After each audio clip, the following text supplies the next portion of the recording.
Everyone thinks because you're a zombie, you don't know good coffee. Well, they're wrong. There's only one brew that gets my seal of approval. Deadly Grounds coffee is my guilty pleasure. The aroma is so intoxicating. It brings all of my neighbors out of the woodwork. Deadly Grounds coffee. Coffee to die for and zombie approved. It's good to get a little deadly. Use the front door! Oh, they're so disgusting.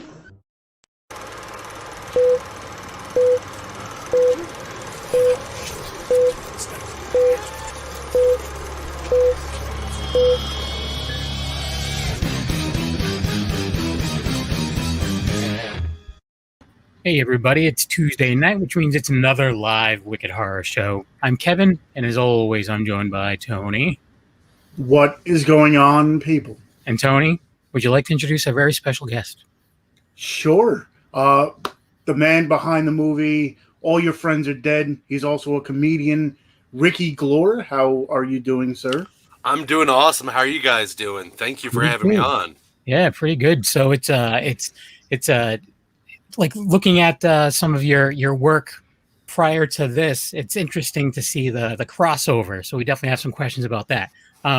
So this is something. Has this been something that you've been working on for a while? This project, has it been in the works for like ever? Or I would love to say it's a passion project that we just had to see happen, and finally it's happening. Mm-hmm. No, this is necessity as the mother of invention. It's a project that is very close and personal to us, but it happened because Nick Hyance and I, who have been collaborators since high school, working on short films. We made our first zombie movie together. We worked on a cable access sketch comedy show. We're now no longer 19, 18, 17-year-olds. We're 35. And we've always talked about like, man, I would love to try and make a feature-length movie, right? Put our money's where our mouth is. We both grew up in the 90s boom of independent filmmakers of Kevin Smith, Robert Rodriguez. Nick loves Robert Rodriguez. He did use Rebel Without a Crew as a Bible to show you how anyone can make a movie on a shoestring budget. We were talking about what we could have as possible regrets as we got older. And one of the only ones we could think of was, I think we would regret if we never tried to make a feature-length movie. Yeah. And as creatives, that might seem very trivial in the times we live in or with whatever hardships people have in their day-to-day. But for us as creatives, that would have gnawed at my brain. And so I approached him and I said, okay, at the beginning of the year, I was like, we've got to make a feature length movie and let's do it like a 48-hour film festival or with that mentality, or like they did, like Kevin Smith, he had the Quick Stop. So he had his story of working at the Quick Stop, and then he used very smartly the structure of Dante's Inferno as if it were taking place at the Quick Stop, because he kind of likened his time there as being like going through the 7 rings of hell. Yeah. And so he smartly used what he had to make a very personal movie, and it did very well, and it afforded him a career to make other things and other visions that he had. So I said, okay, what do we have? And he said, well, we have to use a dedicated lead actor, and that's you. And I said, okay, I don't want it to be, especially if I'm writing it, producing it, co-directing. But I get it. Yeah, we do have to have someone that we know we always have access to. And then we started developing a story, and I was like, you know what? I always wondered what it would be like if the Breakfast Club grew up. If like we got to see them at their like 20-year high school reunion. And then I was like, even better yet, what if the Breakfast Club ended up in a Friday the 13th movie? Yeah. What if the teen slasher movie grew up, but those archetypes grew into different characters? So like if Anthony Michael Hall's Brian grew up to be like a Mark Zuckerberg or a Jeff Bezos. Yeah. If Claire grew up, Molly Ringwald grew into being probably something she despised, probably like a soccer mom who's been divorced. And then what if Andy, who was the wrestler played by Emilio Estevez, what if he became an overweight, alcoholic, depressive who just his best days were in high school? Yeah. And that struck a chord because I did wrestling. I was a state wrestler. I played football and I played baseball. And I got hurt my junior year. My knee got hurt so bad that the doctor said you can no longer play contact sports unless you may want to have the possibilities of having a crippled leg. And so I decided to pivot into what I also loved, which was being creative. So from that moment on, I did theater, and I did every play for the rest of my high school career, which then led me to college to do theater, which then led me to do comedy, improv comedy, sketch comedy, stand-up. But when developing the story, we were like, well, what if I hadn't had that such clear direction pivot when I went through my own personal tragedy? And what if it would have happened when I was in college? Like, say I would have gotten a wrestling scholarship. What if I had gotten hurt and then my family has a history of alcohol. I was already getting overweight because of the knee injury. I probably would have felt like the best of my years were behind me. Right. And so that's how we started developing the story is what if we're following this lead character who I play, Matt Wilby, who was once king shit of Turd Mountain. Is that literally where it's placed? It's Goagatha. Yeah, it's Goagatha if you want to get biblical. But I thought, what if there was this eclectic group of friends like the Breakfast Club? Because my graduating class, we didn't have, there were cliques, but the one thing I really appreciated that everyone was kind of friendly. Like the athletes, the jocks were friends with the band kids, and then myself was a jock that became a theater and a chorus kid. So it's like, what if there was this notorious group of eclectic friends that then my character, at 35 wakes up and it's like, oh, I can't hold a job. I don't have any friends and I really have nothing to be proud of. I'm going to kill myself. And he writes an email to the Pact, which is what they called themselves, or what they were dubbed in school, because they went to Woodrow Wilson High School where their mascot was the Wolves. So then people in school were like, oh, there goes the Pack, that really cool group of friends that everyone idolized because they were theater nerds. There was a cheerleader. There was the Jeff Bezos character I mentioned. He writes them an email and says, I'm going to kill myself and I'm going to do it at the campground where we last were all together right after graduation. And so he goes to do it and they show up and stop him. And they try to have an intervention and they're like, look, we don't think you want to do this. You still have a lot of years ahead of you. There's a lot to live for. Remember how inspirational you were to us and other kids in school. You still have that in you. That is still there.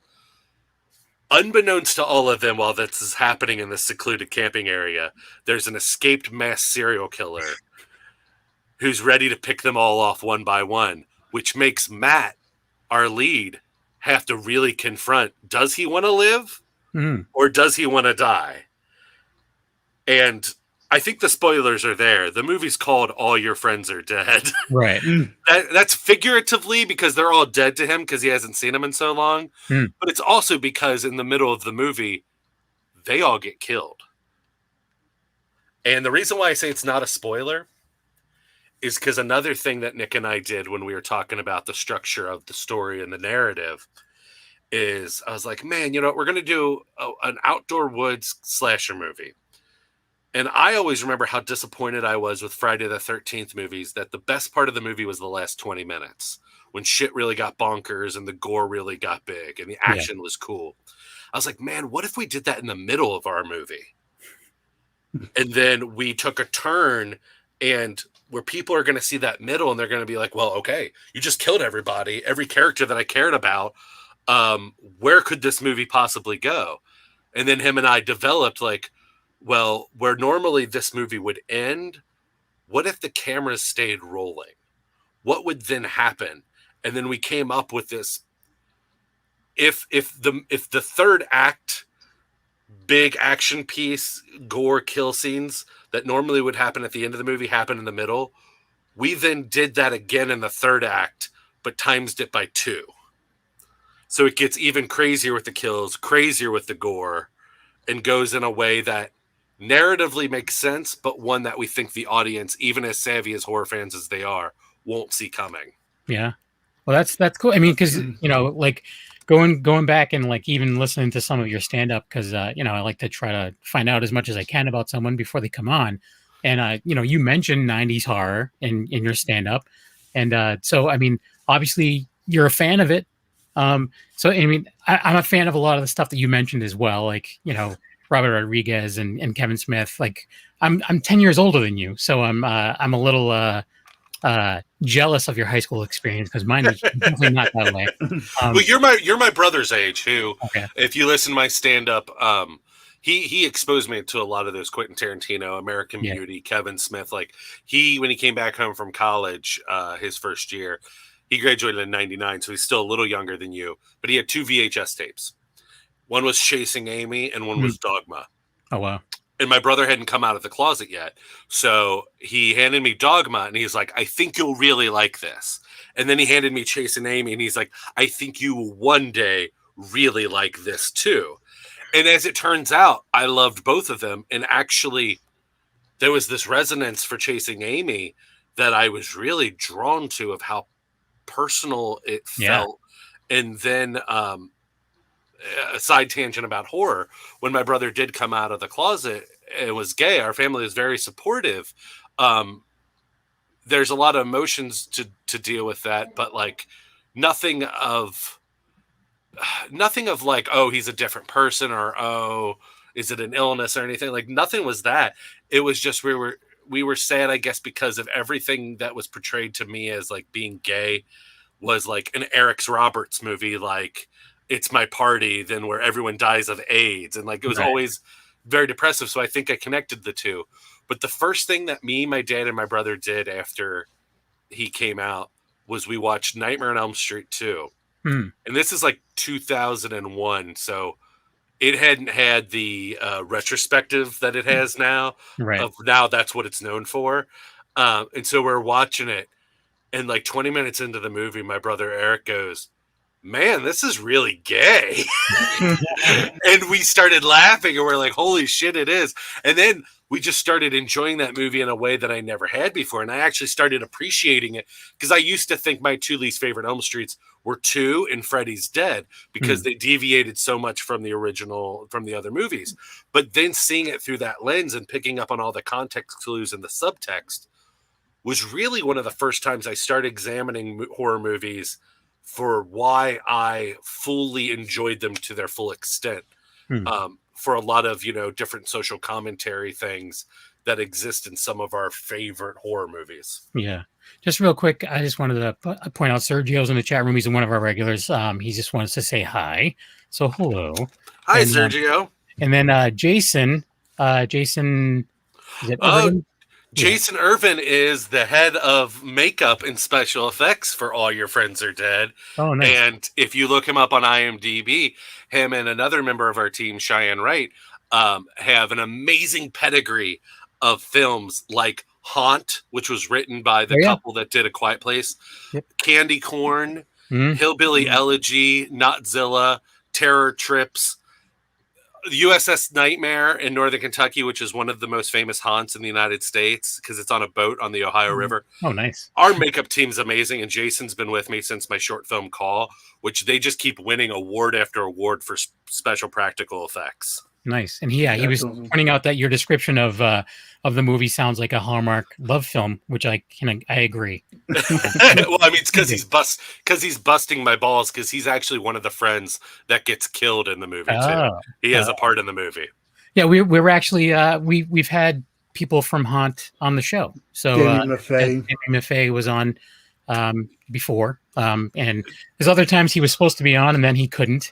But other people from his movies like Felissa Rose and stuff like that were all on, and he's working on a big project right now that we're all super the excited events about. Of a Peeping Tom. Yep, exactly. Yep.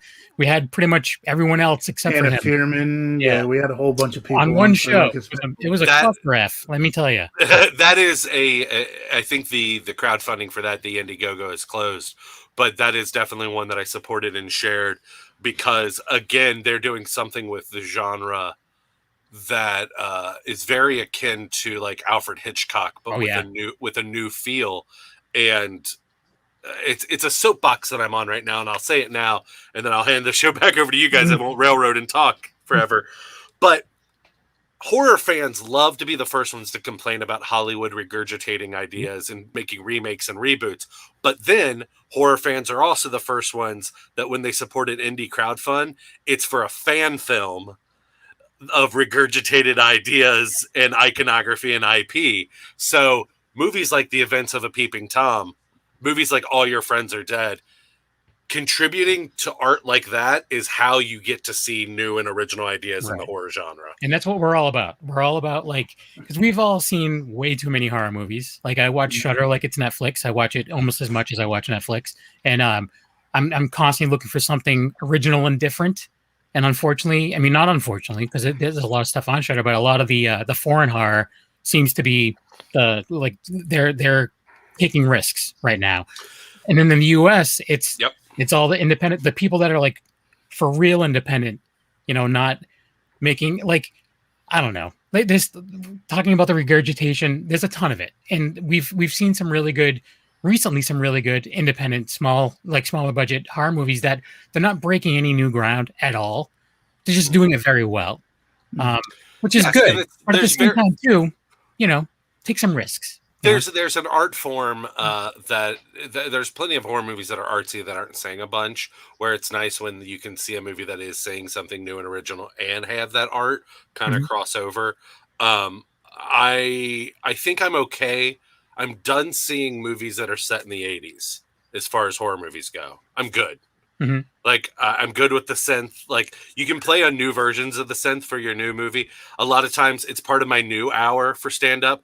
Thank God there's not cell phones in old horror movies. It would have ruined them.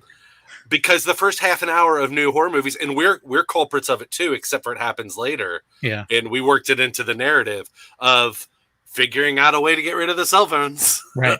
That's actually one of the movies we just had on recently. They did it very well. It takes its current time, and there's whole scenes where there's people all in the same room and no one's talking to each other because they're all texting. But they did it with like a pop-up that was following them around and everything. And it was just, it was done very well. Like it made me pay attention too, because I had to read it. You mentioned foreign horror. That's the one thing I think was good that came out of the pandemic, was international festivals found that they could broaden their landscape by offering streaming tickets from your TV or from your computer, and it opened up people's worlds to foreign horror movies that now, like the German horror film The Last Matinee, 10 years ago, even though we had the internet, it would have taken me probably a year or two, and it might have ended up being a region-free bootleg before I could have gotten that movie. Now, because things are so widely accessible, they released it the day of in every market across the globe. And I agree. I think the foreign horror movies, Japan, Germany, Russia, Mexico, Mexico. Like, one of my favorites is Terrified. I don't know if you've seen Terrified. That movie creeped me the hell out, and it takes a lot to do that. It just creeped me out, just a kid sitting at a table who's rotting the whole movie. I was like, this can never happen in an American-made movie. Never. Well, the patience that it takes, it's hard. Like I mentioned this just because it was this past weekend. Candyman that came out. Yes, it falls in line of the regurgitated IP, but what it does and with how it says, my favorite horror movies at their core, the horrific things aren't necessarily the boogeyman. It's the actual horrors that are going on in our current real world. And I'm not saying that everything needs to be super poignant as Candyman. It can be as horrific as, say, Midsommar, where, yes, at its core, it's Wicker Man, and we've seen it before. But the true horror was everyone's been in that relationship that you can't get out of because you don't want to hurt the other person's feelings. And that's the horror. A Nightmare on Elm Street, sins of the father, sins of the parents, the communication breakdown between parents, the exploration of the Norman Rockwell house of the 60s and 50s no longer exists because a lot of families are broken homes where the parents don't trust or listen to their kids. That's the horror of A Nightmare on Elm Street. It just so beautifully ties in with Freddy Krueger. Right. But I think especially with, I mean, there are, I guess you would say like two or a couple versions of horror fans, because not everybody breaks it down to that extent. They're looking for the kills and whatever.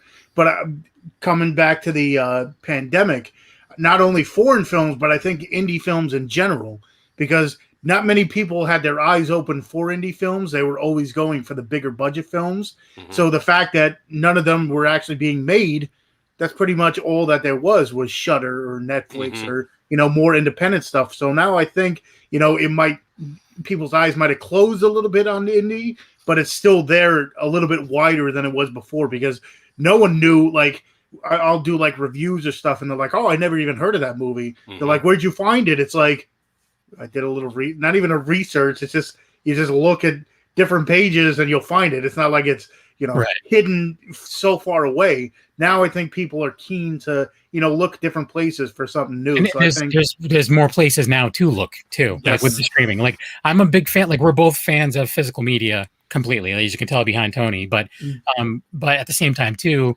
sometimes like you were saying, like I spent like years and years and years tracking down DVD releases of movies that were Malaysian imports. Because he never got a DVD release in the U.S. Like Crime Wave never got a DVD release in the U.S. and even like there was a movie called Ed and His Dead Mother that I was like trying to find forever. I don't know that one. It's a Steve Buscemi like horror comedy. Okay. Where he brings his mom back to life, and you see her chasing people down the street with a fork and knife in her hand, and it's a good time. It's fun. I gotta see that. Yeah. but I want to challenge the one thing you said. I do agree that the indie horror and the streaming, as much as it makes me sad that video stores don't exist, I think now it is becoming the new video store that you can see of, like when you went to the mom and pop, you would see these horror movies you never heard of. Yeah. And you would take a chance. I think we are now luckily getting to that point with kind of indie streaming. Mm-hmm. The one thing I want to challenge though is you said there's two different type of horror fans. I get there are horror fans that are like, quit shoving your message down my throat and give me my kills. Mm-hmm. I challenge that because the horror movies that stand the test of time, the ones that we keep on going back to, still have subtext and deeper meanings than even what we maybe consciously recognize. Right. So like even the Halloween films, so I mean, Candyman deals... The original one, obviously, with a lot of social issues of gentrification and white saviors. I can almost challenge any horror movie that you can mention. And if we're still talking about it today, it has a deeper resonance than even what we sometimes consciously see the first time we watch it. Yeah. Phantasm, I think, is a great example of... I loved Phantasm series as a kid. Mm-hmm. I understand it so much more now and connect to it, because it deals with loss and it deals with him losing their parents and then Michael feeling like he's going to lose Jody and that family. Yeah. He feels like he's no longer going to have family. And then by the second movie, he has chosen family, which is Reggie, kind of a foster family. Yeah. Yeah. But at the same time too, I mean, like there is subtext, but not necessarily everyone is getting it. Yeah, that's what I think I was going for was, I know personally there's people like, oh, whatever, this movie, the gore stinks. I'm like, what about the story? They're like, gore. Like, well, that's why you look at half the reviews that, some people have on certain movies and it's like, the movie sucked. Why? Because the movie sucked. Okay, why? Oh, because it just sucked. So I don't think people break down, as much as, there are some.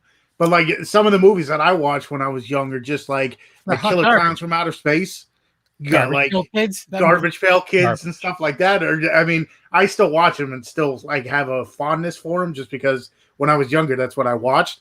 But there's some that are... It's even those movies, they have the juxtaposition between taste and tasteless, where they're leaning into the tasteless. Yeah. That again, they may seem like just like grosso movies, but that's why I love the horror genre, is because it's so different from movie to movie that they can stand the test of time, unlike comedies, where comedies I think are very time capsule movies, and they're very of the time when they come out. Yeah. I agree 100%. That being said, you did mention Candyman, and I just want to throw it out there that Tony Todd is in the new one. I haven't seen it yet, but I know he's in it, and you need to go support it because Tony's the man. I don't know if you've ever had the joy of meeting Tony Todd, but he's a fantastic human being. I have a couple times at conventions, Yeah. and he and as we lost, I know I mentioned Angus Scrimm. Angus Scrimm and him used to sit next to one another at Yeah. conventions, and God, they were just so. I mean, Tony Todd is. Follow Tony Todd's Twitter page, where all he does is post about music. Yeah. And it's phenomenal. Yeah, just a little side cool story for me, because it's one of the few things that I can like. I'll be telling this story till I'm in my grave. Years ago at a convention, I mentioned to Tony that me and my wife like to go to plays every once in a while. Mm-hmm. He's originally from Connecticut, which is a state away, and he was in a play in Hartford. He remembered I told him that, and he invited me to the play. And I went to the play, and then he was waiting for me in the lobby, and I was like, I don't know what to do. This is so weird. And I just like, I gotta go. I have to work in the morning, and I just like went home, and I felt bad because I think he was like actually thinking we're gonna like go out or something, but I just didn't know how to handle that. And that's how entertainers should be. Is I mean, he went above and beyond. Oh, totally. Where entertainers are called entertainers because they should be entertaining. If you're an artist and you want to masturbate, stay at home. But like I always growing up going to conventions and meeting celebrities, I looked at it always as I was like, oh, if ever I'm in that position, I think you should factor in extra time to touch base with your fans. Oh, yeah. Because they are your employers, really. Right. I agree, and I always appreciate it when a celebrity is very cool with me. But at the same time, too, the one time someone recognized me at a convention, I ran the other way. I mean, the door can't. And I was just like, whoa. It's hard after stand-up shows. Like I don't get recognized out. Just it's only after shows when I'm there at the merch table or whatever, or I get caught leaving the show. There are some times when I know I'm not in the right mindset or the mood, or I'm tired, and so I try to leave out a way and avoid an audience just so I don't disappoint someone who is excited and all they want to do is just tell me that. There are other times where there are some people that do get very nervous after shows and they tell me how they connected to the show or why they enjoyed it. And I'm like, thank you so much. Like, oh, that's awesome. And then they just stand there and they're just like, yeah. And I'm just like, yup. Cool. Yeah, I know, and it's with stand up and stuff too. Sometimes if a comic thinks he maybe had a bad set, he doesn't want to stick around because he's afraid. You know, I feel bad because like the one time I was able to see Mark Normand and I thought he killed, but there was a lady in the audience that just sucked, and like he just was gone the second the show was done. And I was like, oh man, I was hoping to meet you, and he's like, sorry man, next time. I'm like, I understand, but I get that 100%. You're your hardest critic. Especially when you're by yourself. Especially as a creative, you know, like I play music and stuff as well. So I'm always like, here, check this out. You'll hate it. You know, like yeah, you want to be self-deprecated. You know, you want to make the sting before anybody else can make that sting first. Exactly. So if they do hate it, I'm like, I told you so. And if they like it, I'm like, oh, geez, surprise. But anyways, so you have the Kickstarter going on for All Your Friends Are Dead, and that just started. Was it just yesterday? Just yesterday, and we've almost reached half of our goal. Nice. We are only offering 3 perks because I feel some crowdfundings just offer too many. We may add some as we go along. We've talked around the idea of maybe offering a associate producer cred, so you can be then on the IMDb page when that launches. But our primary perk, and it's the one I suggest to everyone, it is the highest one, but it's the Blu-ray. We're only doing 100 copies. And that is the only way you are guaranteed to see the movie a year from now, like saying like October 2022, because it takes time for post-production. That's what we're going to use a lot of the money for. It also costs to submit to festivals, which we're also going to do after we're done. And that's the best way to get eyes in front of it for distribution. That means this movie could get bought for, say, like a Shudder, but it might not get put on Shudder after everything's said and done until 2023. Right. So if you want to guarantee to have that movie in your possession, which getting that perk gives you also your name in the credits. So you'll be synonymous with the movie forever. You get an exclusive commentary track that will only be on this release. If the movie ever gets packaged again, this commentary track ain't going to be on it. And so that's $80. Then there's a $50 perk for just naming the credits. But if you're going to get your name in the credits, you might as well get the Blu-ray too. What's another, like, $30? There's a social media shout out for $20, but you get all those perks if you get the Blu-ray. And I think, let me look now, we have sold... I think you have, like, when I looked before the show, I think there's like 80 something of the 100 left. Yes, there's 83. So in the 2 days, we've sold 17, which is pretty good. And we're at $1,961. If anybody is listening, my goal for the day was hoping we'd get to 2,000. If you could get us at that goal by the time the show's over, I will kiss you on the mouth. I'm not saying nothing, but I know someone who has 9 fingers in his name who's already planning on doing Blu-ray. Yay! I hope I don't piss you off too much. I take back my combative comment before about there being two kind of horror fans. Yeah, but especially too here in, like, being the collector I am, when you have that, because they're talking about streaming taking over and physical media eventually dying, which I don't see it, but I also see it at the same time, which is horrible for me. But it's one of those things where that's what I think they should start doing, is putting out limited releases like more of it stuff, like with vinyl right now. Like, it's more of a boutique thing. Yes, I think physical media will become the vinyl kind of avenue. Because at that point in time, you look at like Scream Factory, the bigger ones, they do have limited versions, and those are, they sell out. And people enjoy it. So, especially when you said there's only going to be 100. But then there's other places that's like, okay, we have this special edition and it's never going to be out again until we decide to make 100 more. And then we decide to make 100 more. So there's 3 versions. It's like, come on now. So that's the thing, is you may be able to get this movie like in a couple years, but it's not going to be the same release. Yeah. I can't guarantee that everything that we're going to put on it, when it's owned and controlled by somebody else, they're going to keep things off it, or they're going to be like, well, we want to record a new commentary. Well, like, I can definitely say this commentary track will not be on that. That is the one thing we're definitely keeping exclusive to this in this run. I'm the same way, Tony. Like, I don't know if you can see, I've got Race with the Devil movie poster. Yeah. I've got the Recalled Jason Takes Manhattan poster. The rest of my basement is Exorcist, Hocus Pocus. I have a wall of 2s, which is Psycho 2, Halloween 2, Scream 2 poster, British Quad, Nightmare on Elm Street 4, Phantasm 2 poster, an original Elm Street poster. And then surrounding that are all my DVDs. I will never get rid of my horror DVDs. Those are coveted. Yeah. Because I cannot bank that whatever streaming service won't pull it down for me to watch. But they always do.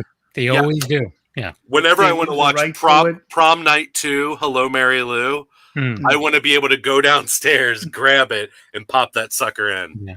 Yeah. So Chris Morris is a kiss on the mouth perk ? So yeah, that's an option, I guess, down the road. If you meet me in person after one of the shows. Yeah. So that being said, like, I want to play the Kickstarter trailer, and then I have a question. Let's play the trailer first, so that way we don't get too off subject. Sure. So yeah, here we go. Here's the Kickstarter trailer for All Your Friends Are Dead. Go just do a search for All Your Friends Are Dead Kickstarter. It's right there. Spend $80, get a special edition Blu-ray, get it, sell them all before Tony can get one. How about that? We have 83 to sell. Let's go. All right, here we go. What if The Breakfast Club grew up to be The Big Chill and went camping in a Friday the 13th movie?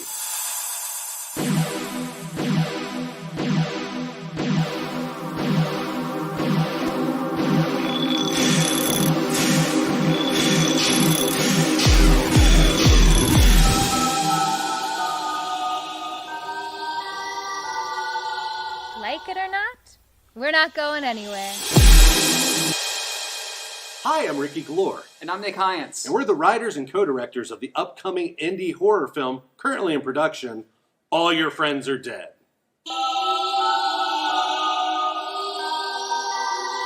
A large portion of the movie has already been filmed with a fantastic cast and contains some gruesome gore. created by our awesome special effects team. But we need your help to get the film completed. Our minimum goal is $5,000, but we hope to get more than that so we can complete this film in the best way possible. Your donation and support will go towards production cost, additional scenes, post-production, and some even more gnarly kills not seen in the trailer. To show you our gratitude, we are offering you 3 perks to choose from. For $20, you're going to get a social media shout-out. For $50, you get that shout-out as well as your name at the end of the credits. And for $80, you get that shout-out, name in the credits, and an exclusive to only 100 copies of a Blu-ray of All Your Friends Are Dead. That's right, you get behind-the-scenes footage, deleted scenes, and a commentary track that will only be on this release of the Blu-ray. If you don't want or need a perk and just feel like donating, you can do that too. Please help us reach and surpass our goal and complete the film by donating and sharing this campaign with your friends. While they're still alive.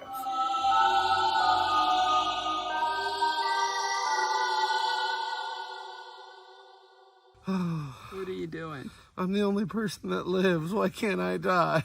Am I a Highlander? All my friends are dead. There you go. That doesn't sell a movie. I don't know what will. Am I right, guys? Yeah. This face. Yeah. Covered in blood. Yes. Head to toe. Multiple days covered in blood from head to toe. Ooh. How hard was that to get off of your face? Luckily, because as I mentioned before, our special effects, practical effects team is so good. They have found a great consistency of blood that looks great on film and comes off in one showering. Oh, nice. I did a zombie thing for a little series up in New York, and it took me days to get. It was almost a week, and I was still getting paint out of my ear. Now, that on the other hand, there is a scene in the movie where a couple of our characters get macheted across the chest in one swipe, and I am tied to a chair, and I get covered in blood. And I can definitely say, even though it washed off me very easily, I was sitting on the toilet in the morning and cleaning my ear with a Q-tip, and I pulled it out. My wife was at the sink, and she said, "Oh my God," because then I looked at the Q-tip, and it was covered in what looked like blood. Yeah. I was like, "Oh, no, it's from the movie. It's from the movie." Yeah, that's it's fun. It was a good experience for me, but I was pulling, they glued down my eyebrows with a glue stick, and I was picking that out for forever too. And I don't have much hair, as you can tell, so I didn't want to lose the eyebrows. But yeah. So we're talking about you're a collector as well. So obviously you're going to make this a cool Blu-ray release. Obviously, you're having all these special features. Do you have like any particular artwork in mind, or do you have like something special for the Blu-ray release? We're going to be releasing some updates also through Kickstarter, and one of those happens to be, so tomorrow we're releasing a behind the scenes of some shooting we did at a local brewery that let us film there, where we were really fortunate to get a lot of local extras to take part in the scenes. That's going to be our update tomorrow. On Friday, our update is going to be a semi-animated storyboard original artwork of one of the kills that you don't see in the teaser, of a character that you don't see in the teaser either. And we're just going to be pulling together more and more of that as we go along. So there's going to be some really cool original artwork that you're going to get teased with while this campaign is up. That will also be part of the Blu-ray once it comes out. That's cool. Yeah. I mean, that's one thing a lot of horror fans, they're all about that. You know that. So, so in your collection, do you have like a prized possession? Like, is there one release or something that you're like, oh, I can't believe I have this. I'm never going to get rid of this. I even like handle it with gloves kind of deal because it's a big deal to you. Man, I mean, there are things that like personally mean a lot to me.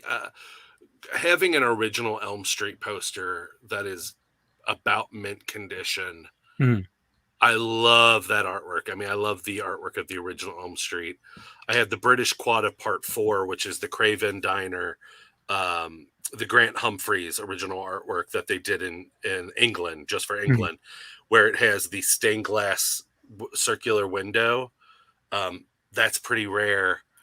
God, I'm trying to think of what is my ultimate I guess for nostalgia and because I got it very young, I have an 80s Halloween plastic Freddy glove that my dad would do this for all my toys because he knew from when he was younger that they would become collectibles. He kept the box. Oh, So it nice. was one of those cardboard pieces with the plastic that would go over the glove, and it was pretty thin. Like the bubble. Yeah. Yes. Yeah. Yeah, exactly that. So when he very meticulously just slit open the bottom of the plastic and pulled out the glove for me to have and use and play with and whatever. And then as we went to conventions, I got it signed by John Saxon and Robert Englund. Nice. And then my dad surprised me by framing all of that in like a shadow box. Now I can't get it signed by Heather Langenkamp or Ronnie Blakely, or Johnny Depp or Amanda Wyss or Jesus Garcia, because it's now back in the plastic. But I'm just like, I'm sure before he passed away, a lot of people got some really nice looking replica Freddy gloves signed by Robert and John Saxon. Yeah. But like when I met John Saxon, he was still had all of his faculties. It was early 2000s. No one was coming up to his table because this is when David Carradine was still alive and Kill Bill had just come out. Mm-hmm. So people were talking to David Carradine, who was next to him, and he was kind of sucking up a lot of the conventioneers. I found out from John Saxon that he wrote an Elm Street script. Wow. That then was very similar to what they made, that Tobe Hooper made as the pilot for Freddy's Nightmares. And he was unaware of Freddy's Nightmares even existing. So I was like, yeah, the story's this, and it's not Lieutenant Thompson, it's this other cop, and he's got twin daughters, and blah, blah, blah, blah, blah. And he just like got angry. And he's like, could you give me a copy of this? Because this sounds very close to the script that I wrote and gave to Bob Shea. Oh, geez. And I was like, oh, sure. And like, I got his address and then never contacted him. Like now in hindsight, I should have reached out and been like, can I have a copy of the script? Yeah. Because that would have been amazing. But like, I remember he was selling Black Christmas at the time on DVD, which it was like a very hard DVD to get at that time. And I had never seen it. And he's like, this came out before Halloween. Halloween ripped us off with this one. This is the original slasher movie and blah, blah, blah, blah, blah. If you haven't seen it, and he's like, it's $20 if you want me to sign it. And I was like, I guess, Dad, we're buying this. Thank you. Yeah. But yeah, I guess my Freddy glove signed by John Saxon. That is pretty awesome because it's from when you were a kid and you were able to, that's pretty great. So yeah, that's sick. Tony? Now I have a question. You say you like collabing with people and stuff. Now the people in the movie, are they people you work with before, or did you have to do like a a casting or whatever, or how'd that all go? That most of the people that so far have been in the movie I've worked with, there's in some way, shape, or form. Like there are a couple comedy people that I've done sketch comedy or improv with, or have performed on the same stage for stand-up who play parts in the movie. There are a couple of actors that I have met through, like I said, our makeup team. This is the third thing we've worked on. They worked on Call, one of my short films, and Racist. They built the cyst that explodes for that and did the makeup, as well as this awesome vaginal neck slit for Call. There's a reason why most slits in horror movies, the Tom Savini left to right, is because your neck works on a hinge. So then when the head tilts back, it opens up like that. Well, there's a reason why they don't make them this way, because it's very hard to do. But they did it. They did it, and it looks awesome. But so like working with them curried me a lot of favors because, or a lot of goodwill, because they knew other actors that they had worked with. And then throughout the process, like Patrick Johnson, who is Greg in this movie, he's the guy that wears the black compression shirt that you saw in the teaser. He's the Brian, the nerd, grown up to be the Jeff Bezos, like media mogul. he did lighting for Racist, and he actually had sent me a short film that he had been in, and he's like, hey, if you're ever looking for someone to act, and I was like, oh, you would be perfect for this feature-length project if you're interested. And then he's like, I would be. Here's this other actress that's from Dayton, Ohio, where he's from.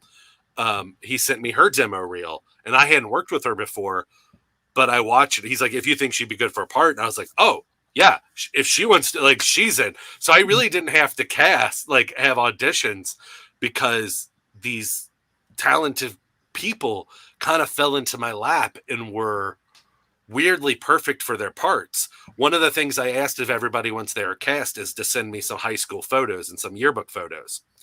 And Patrick, who you saw in the teaser trailer, very muscular. Like, he's in good shape, good looking dude. And like, he does cosplay as Spider-Man at like hospitals for kids. Oh, nice. Like, so he wears that like tight Spider-Man outfit.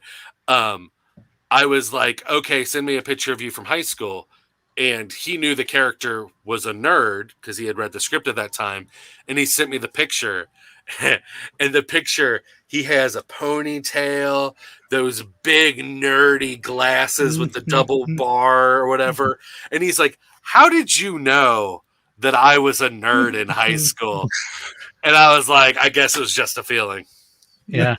Knew it. Yeah, he was perfect. He was perfect. Yeah.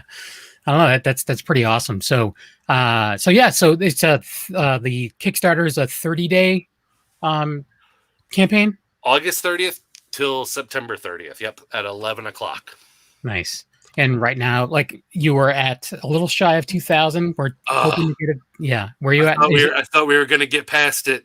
I'm going to have to go to bed tonight with it being shy of 2,000, I think. Well, Tony. It might be a little over 2,000 by the time tonight ends. I must say, hearing all that stuff. I like how I guilt him into doing this. Well, look, Tony, if I haven't talked you into, because I get a feeling you are a man who appreciates some fucked up imagery in horror movies as much as I do. As one of my favorite kills in A Nightmare on Elm Street is Philip, the kid who gets puppeted. Oh, yes, with his veins. 100%. That is, look, Johnny Depp, blood squirting in the bed, awesome. Tina, the OG, drag across the ceiling. Those are beautiful and those are brilliant. The puppet kid getting his own tendons and veins puppeted. Oh, there is a death in this, and all your friends are dead. I've never seen anybody killed by hedge trimmers, like those automatic ones that like you plug in, where it has the blades on the sides and it goes chunk, chunk, chunk, chunk, chunk, chunk, like really fast. Yeah. So I was like, I wonder what that would look like if you slam that into someone's stomach and turn that on as those things went like that. Would it start pulling the intestines and the guts out as the blood sprayed? And yes, it does. And so that is a death in the third act of our movie to look forward to. Sold, right, Tony? Exactly. Well, you had me at, in the middle having, a bunch, but then the third act doubling that. Yeah. So, yeah, the middle is a literal bloodbath that I went through of all my friends getting killed around me. Another teaser, because it happens in the middle. Me and Jason Irvin were having a production meeting at Dunkin' Donuts, both of us going on about 3 hours of sleep. I had just driven in from a show from the night before. He had been working on a movie with Patricia Clarkson in Cincinnati. And so we're both just shoving donuts in our mouth and just drinking black coffee. And we're talking about filming in the next couple of weeks, like how all the gags are going to go down and just confirming the staging and everything and all the props. And do we need 15 gallons of blood? No, make it 20. Yeah. And we're sitting there and we're talking about one of the deaths. And he's like, okay, in the script, your character wakes up the next morning, you're covered in blood, and you start walking in the woods and you start seeing dismembered limbs of one of your friends.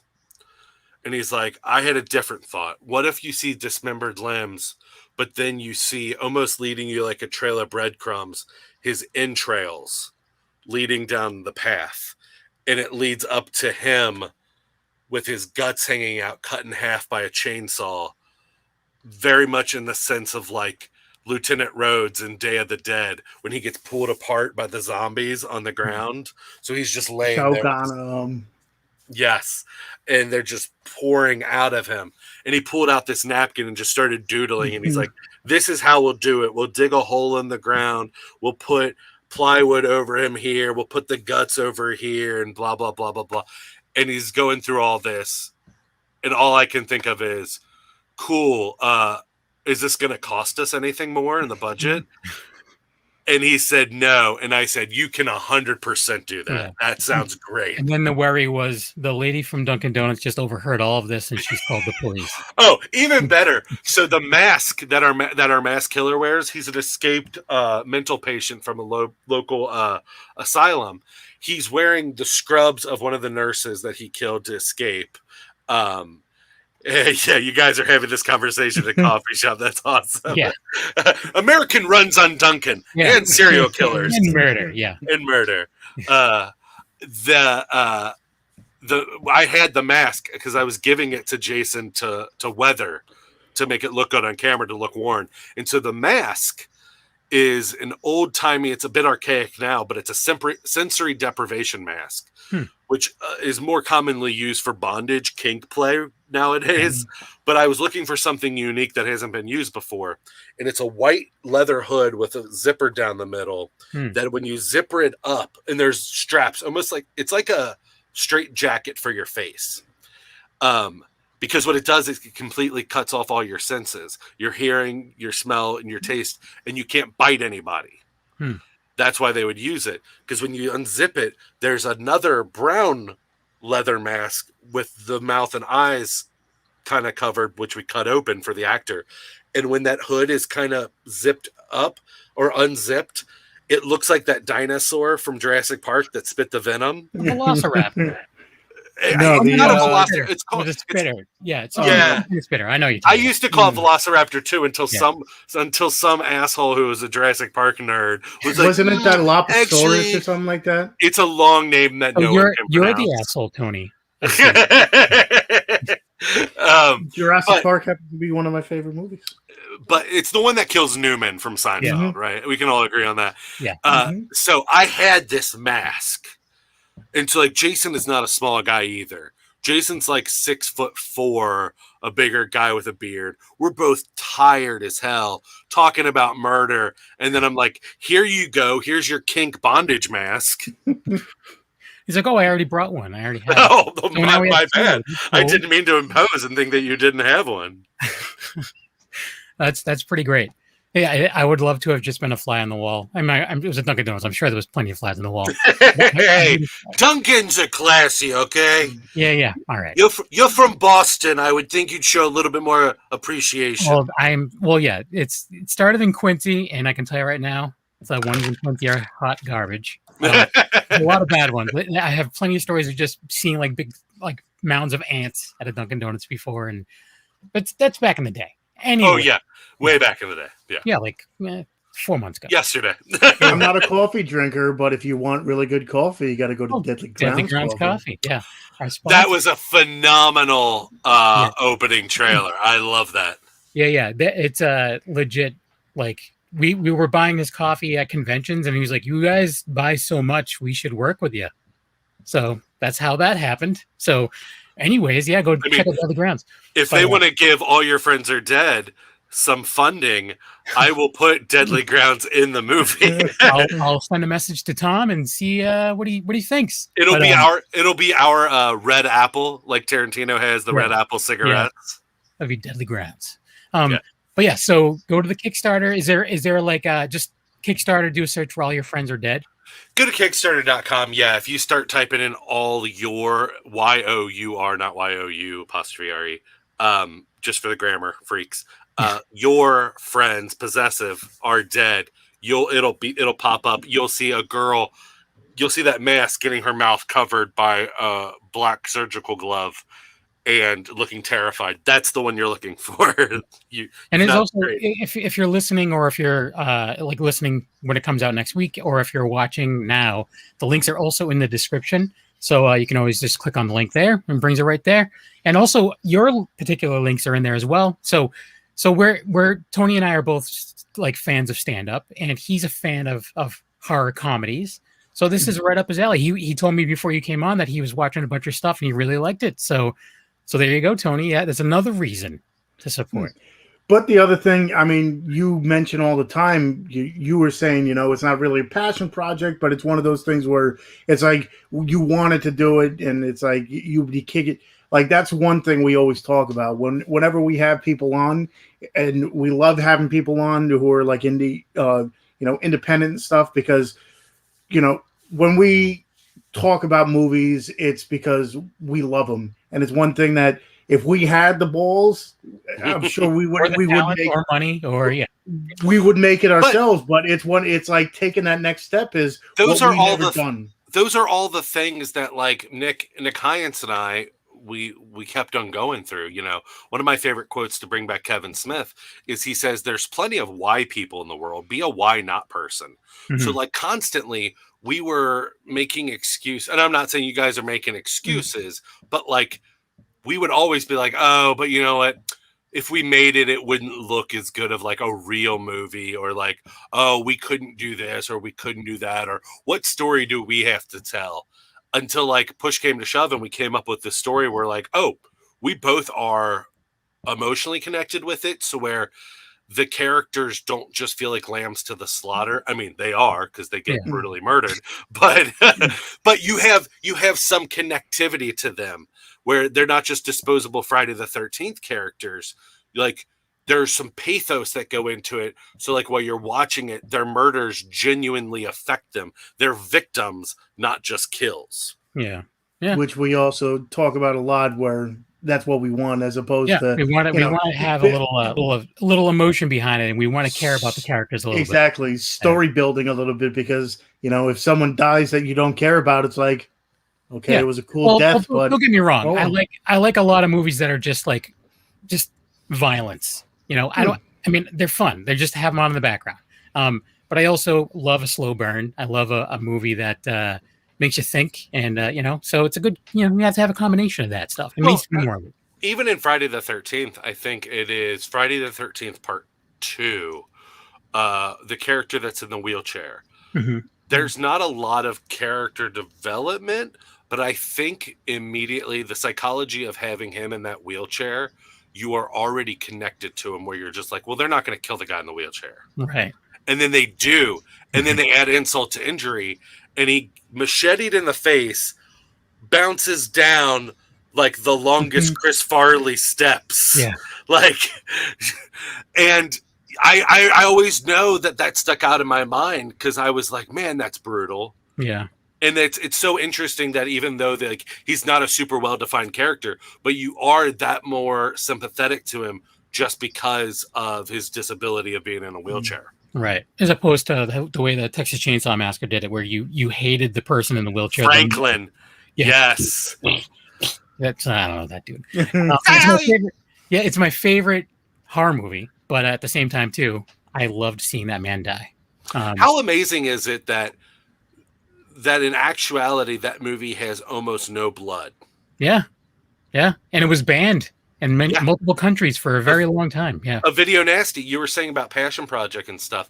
Another impetus to us being like, we got to do this, we got to make this happen, was I have this script called Video Nasty that I had written about 3 years ago, and it's about a video store in the 90s where the two coworkers find this haunted VHS player, and when they use it, it brings all of the monsters from the videotapes on the shelves out of the box art and to life, and they've got to vanquish all of them. It's very much like a Ghostbusters kind of vibe. But so I had that script written, and it was titled Video Nasty. And then last year, a buddy of mine who read the script sent me a Variety posting of Seth Rogen buys a new comedy horror script called Video Nasty, which is about a video store where the monsters come out of the VHSs to life.